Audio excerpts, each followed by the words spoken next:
കോൺഗ്രസിൽ ആര് പ്രവർത്തിക്കണ്ട എന്നത് കോൺഗ്രസ് തീരുമാനിച്ചോട്ടെ. പക്ഷേ പ്രശ്നം ജനങ്ങൾ തെരഞ്ഞെടുത്ത MLA ആയി തുടരാൻ രാഹുലിന് അതിനുള്ള യോഗ്യതയില്ല എന്നുള്ളതാണ് BJPക്ക് പറയാനുള്ളത്. MLA ആയി തുടരാനുള്ള യോഗ്യത എന്താണ്? UDF സീറ്റ് കൊടുത്തു. UDF പറയുന്നു ഞങ്ങൾ തെറ്റുപറ്റി, ഞങ്ങൾ അതിൽ നിന്ന് മാറ്റി.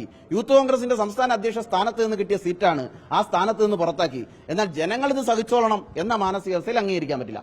രണ്ടാമത്തെ കാര്യം അവർ സൂചിപ്പിക്കുന്നത് മുകേഷ് MLA വച്ചില്ലല്ലോ, മറ്റു MLA വച്ചിട്ടില്ലോ, അതുപോലെയൊക്കെയാണ് ഞങ്ങളും എന്നവർ അങ്ങ് തുറന്നു സമ്മതിക്കുകയാണ് ഈ അവസരത്തിൽ വേണ്ടത്. ഇതുപോലെയൊക്കെ ചെയ്യുന്നവരെയാണ് CPM സംരക്ഷിക്കുന്നത്, കോൺഗ്രസ് പാർട്ടിയും അങ്ങനെയൊക്കെയാണ് എന്ന് തുറന്നു സമ്മതിക്കണം. ഒരേ സമയത്ത് ഇതെല്ലാം കാണിക്കുകയും സംരക്ഷിക്കുകയും ചെയ്യുകയും മറുവശത്ത് ധീരമായ തീരുമാനങ്ങൾ എടുത്ത ഒരു പാർട്ടി കോൺഗ്രസ് മാത്രമാണ് എന്ന് അവകാശപ്പെടുകയും ചെയ്യുന്ന ഇരട്ടത്താപ്പാണ് തുറന്നു കാണിക്കാൻ ഉദ്ദേശിക്കുന്നത്.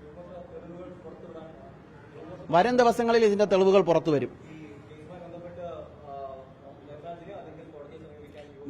യുവമോർച്ച ഒരു സമര സംഘടനയാണ്, സമൂഹത്തിലുണ്ടാവും. ചെയ്യാൻ പറ്റുന്ന എല്ലാ കാര്യങ്ങളും പൊതുസമൂഹത്തെ അണിനിരത്തി ചെയ്യും. ഇതിന്റെ ബാക്കി കാര്യങ്ങൾ മുന്നോട്ട് പോകും. ഇതിൽ അന്വേഷണം നടത്തണമെന്നുള്ളതാണ് ഞങ്ങളുടെ ആവശ്യം.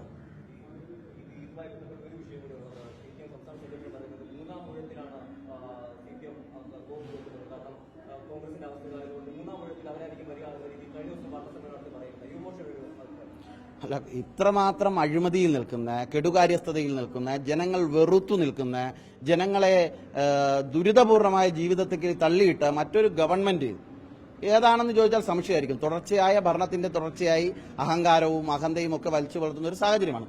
പിന്നെ സ്വപ്നം കാണാൻ എല്ലാവർക്കും അവകാശമുണ്ട്.